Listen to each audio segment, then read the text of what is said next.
পয়লা মে থেকে দেশ জুড়ে অনেক নতুন নিয়ম চালু হচ্ছে। গ্যাস বুকিং থেকে শুরু করে স্টেট ব্যাংকের টাকা কাটা, এছাড়াও প্রত্যেকের ব্যাংক অ্যাকাউন্ট থেকে টাকা কাটবে। এছাড়াও উজ্জ্বলা যোজনার গ্যাস বুকিংয়ের নিয়ম, রান্নার গ্যাসের দাম, কি নতুন নিয়ম চালু হচ্ছে আজকের এই ভিডিওতে আমরা আলোচনা করব। তো অবশ্যই ভিডিওটি আপনাদের উপকার আসবে, বেশি বেশি করে বন্ধুদেরকে শেয়ার করে সকলকে জানিয়ে দেবেন। আর এই ধরনের তথ্য আপডেটগুলো পাওয়ার জন্য চ্যানেলটিকে সাবস্ক্রাইব করে রাখবেন। ফেসবুক থেকে যারা ভিডিওটি দেখছেন পেজটিকে ফলো করে রাখতে ভুলবেন না। চলুন স্ক্রিনে আপনাদেরকে সমস্ত কিছু দেখিয়ে দিচ্ছি। এই সংক্রান্ত প্রতিবেদনে বলা হচ্ছে এপ্রিল শেষ হতে চলেছে, পয়লা মে থেকেই বদলে যাচ্ছে অনেক আর্থিক নিয়ম, যার ফলে খরচ বাড়তে পারে আপনার। রান্নার গ্যাসের নিয়মে একাধিক বদল থেকে স্টেট ব্যাংকের লেট ফি সব বদলে যাবে এবার। জেনে নিন কোন কোন খাতে খরচ বৃদ্ধি হতে চলেছে আম আদমির। এলপিজি সিলিন্ডার বুকিং, এবার থেকে কোনো প্রথম সিলিন্ডার ডেলিভারির সঙ্গে সঙ্গে আপনি দ্বিতীয় সিলিন্ডার বুকিং করতে পারবেন না। শহরের ক্ষেত্রে পয়লা মের পর আপনাকে 25 দিন অপেক্ষা করতে হবে। এই একই নিয়ম গ্রামের ক্ষেত্রে 45 দিন রাখা হয়েছে। ওটিপি ভিত্তিক ডেলিভারি, পয়লা মে থেকে ডেলিভারি এজেন্ট গ্যাস সিলিন্ডার দিতে এলে আপনাকে অবশ্যই ডিএসসি অর্থাৎ ডেলিভারি অথেন্টিকেশন কোড বা ওটিপি দিতেই হবে, না হলে আপনি সিলিন্ডার পাবেন না। যদিও দেশের বহু জায়গায় ইতিমধ্যেই চালু হয়ে গিয়েছে এই ডিএসসি ভিত্তিক ডেলিভারি পদ্ধতি। উজ্জ্বলা যোজনার ক্ষেত্রে বড় নিয়ম, এবার থেকে প্রধানমন্ত্রী উজ্জ্বলা যোজনার ক্ষেত্রে কেওয়াইসি বাধ্যতামূলক করা হয়েছে।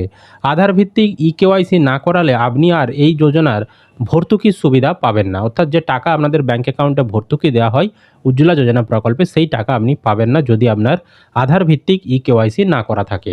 রান্নার গ্যাসের দাম বাড়বে, প্রতি মাসের পয়লা তারিখে মানে 1 তারিখে রান্নার গ্যাসের দাম বৃদ্ধির সিদ্ধান্ত নেয় তেল কোম্পানিগুলি। পশ্চিম এশিয়ায় উত্তপ্ত পরিস্থিতির জেরে এখনও পুরোপুরি খোলেনি হরমুজ প্রণালী, যার প্রভাব পড়ছে ভারতের জ্বালানির দামের উপর। আশঙ্কা করা হচ্ছে পয়লা মে থেকে ফের বাড়তে পারে এলপিজির দাম। এছাড়াও পিএমজেজেবিওয়াই, পিএমএসবিওয়াই এর প্রিমিয়াম অটো ডেবিট হবে। মানে প্রধানমন্ত্রী জীবন জ্যোতি বিমা যোজনা, প্রধানমন্ত্রী সুরক্ষা বিমা যোজনা যাদের করা রয়েছে ব্যাংকে, তাদের টাকা কাটবে ব্যাংক অ্যাকাউন্ট থেকে প্রিমিয়ামের। এবার থেকে আপনি প্রধানমন্ত্রী জীবন জ্যোতি বিমা যোজনা ও প্রধানমন্ত্রী সুরক্ষা বিমা যোজনার বার্ষিক প্রিমিয়ামের টাকা মে মাসে স্বয়ংক্রিয়ভাবে কেটে নেওয়া হবে। মানে টাকাটা আপনার অটোমেটিক ব্যাংক অ্যাকাউন্ট থেকে কেটে নেওয়া হবে যাদের এই প্রকল্পটা চালু করা রয়েছে। এর অর্থ হলো আপনার লিঙ্ক করা ব্যাংক অ্যাকাউন্ট থেকে যথাক্রমে যদি আপনার পিএমজেজেবিওয়াই করা থাকে 436 টাকা কাটবে, আর যদি আপনার পিএমএসবিওয়াই করা থাকে তাহলে 20 টাকা অটোমেটিক কেটে যাবে আপনার ব্যাংক অ্যাকাউন্ট থেকে। তাই এই প্রকল্পগুলোর সুবিধাভোগীদের তাদের ব্যাংক অ্যাকাউন্টে পর্যাপ্ত পরিমাণ ব্যালেন্স রাখতে বলা হয়েছে। মানে এই টাকাটা যে কাটবে সেই টাকাটা আপনার ব্যাংকে যেমন থাকে সেই অনুরোধও করা হয়েছে। এছাড়াও এসবিআই ইয়েস ব্যাংকের গ্রাহকদের জন্য খারাপ খবর, পয়লা মে থেকে স্টেট ব্যাংক অফ ইন্ডিয়া অ্যাকাউন্টে স্বল্প পরিমাণ ব্যালেন্স থাকলেও তার উপর দেরিতে পেমেন্ট বা লেট পেমেন্ট চার্জ নেওয়া হবে। এসবিআই কার্ড হোল্ডারদের দিতে হবে এই দেরির ফি। কার্ড হোল্ডারদের নির্ধারিত তারিখের মধ্যে ন্যূনতম প্রদেয় অর্থ পরিশোধ করতে ব্যর্থ হলে দেরিতে টাকা শোধের চার্জ প্রযোজ্য হবে। কোম্পানির শর্তাবলী অনুসারে পরপর 2টি বিলিং চক্রে ন্যূনতম প্রদেয় অর্থ পরিশোধ করা না হলে অতিরিক্ত 100 টাকা চার্জ আরোপ করা হবে। এছাড়া পয়লা মে থেকে ইয়েস ব্যাংক ইউটিলিটি সংক্রান্ত লেনদেনের উপর অতিরিক্ত 1% চার্জ আরোপ করবে। তো এই নিয়মগুলি চালু হতে চলেছে পয়লা মে থেকে।